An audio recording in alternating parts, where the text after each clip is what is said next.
Hi everybody, welcome to the OAG RC. I am starting to get the body sorted out for the Thunder Dragon. So I've cut out these bottom sections because I bought the body kit. It was already pre-cut pretty much. So all I had to do is this bottom section here, mask out the window, and then I had to cut the cover for the chassis. Sorry, the chassis out underneath. What I've got is the bits that I need in order to turn this into sort of an X-Wing. So I've got my X-Wing pilot here, and his head conveniently just popped off. It was on some sort of ball joint. What I'm going to do is I'm going to cut across the back of that body there and just take sort of the bust out at the top. You can't easily see it, there you go. Take the bust out, so I've still got that to mount it on onto the driver plate underneath, and I think that'll just sit on top there nice and neatly. And then I'm going to cut a hole in the top of the chassis up here for the R2 unit to sit into. And what I'm going to do there is I'm hoping he's just going to sort of sit in there with his head protruding out the top. But I might need to think about how the arms maybe just jut out a little bit. I'll take a look at that.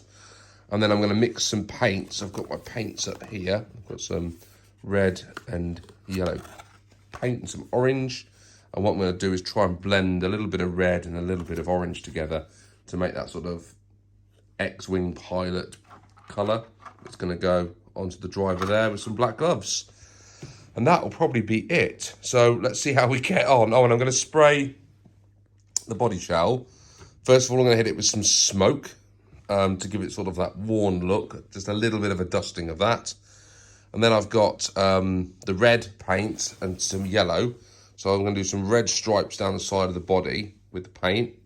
And some yellow maybe somewhere across the front, maybe up here somewhere.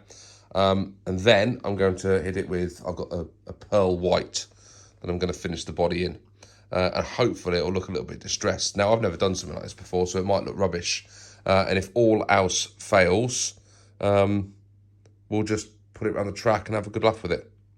But I'm looking forward to giving this a go and seeing how we get on with it.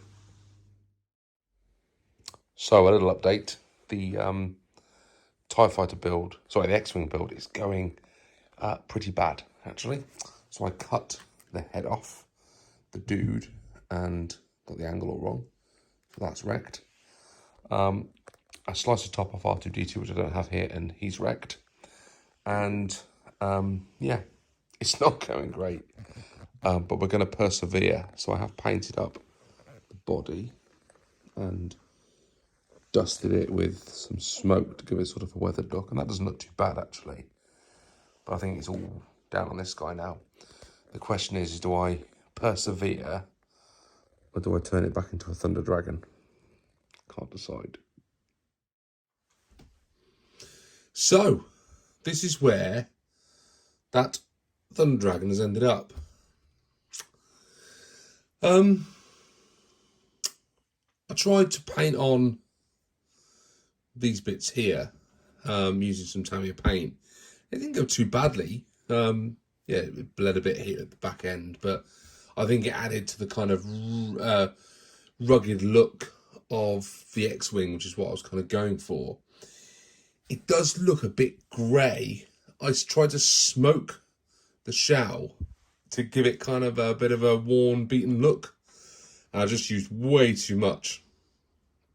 In certain lights, it looks kind of white, and other lights, it looks kind of grey. So it didn't really work as I intended. I think I want to replace the wheels and I've got some white wheels on the Terra Scorcher, and that's what I think I'm going to put on this.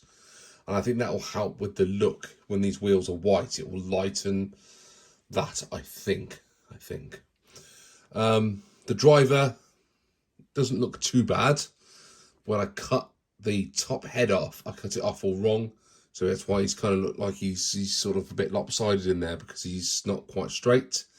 And unfortunately, the R2 unit at the moment is not actually stuck on. What I'm going to do is just put some glue around the back, and I think I'm going to try gluing him on top rather than trying to fix it any other way. My wife's got some putty that I might use to fix it on the top of there. I mean, ultimately, when I have an impact, it's going to come off. So if I screw it on, it's just going to break eventually. If I stick it on with putty, at least if I have an accident and it pops off, I can always stick it back on the top again. But that's what we've got to. I'm not disappointed in it. I'm reasonably happy with it. Let's put it that way. And if we bring over the Rising Fighter, and that's the two of them side by side. They're pretty cool, aren't they? For something different, I think they're pretty cool. And the next question, of course, is how's this going to run? I've heard a lot of people tell me that this four-wheel drive system is pretty good fun. So I'm expecting big things. What I do like about this model is that massive cockpit. That window is ace. Absolutely brilliant. So there we go. Thunder Dragon X-Wing Styly done. Complementing my Rising Fighter TIE Fighter edition. We've now got this wonderful X-Wing edition. We'll tighten it up a little bit more. Like I said, change the wheels on it. I think that'll look good. And then we'll use these wheels here for the Terra Scorcher when we do that at some point in the future. Guys, as always, thank you so much for watching this short video. Hope you continue to enjoy my content. If you do, please consider giving me a little subscribe and a thumbs up. I really appreciate it. And until then, whatever you do, make sure you have some good old-fashioned fun. See you guys. Bye now.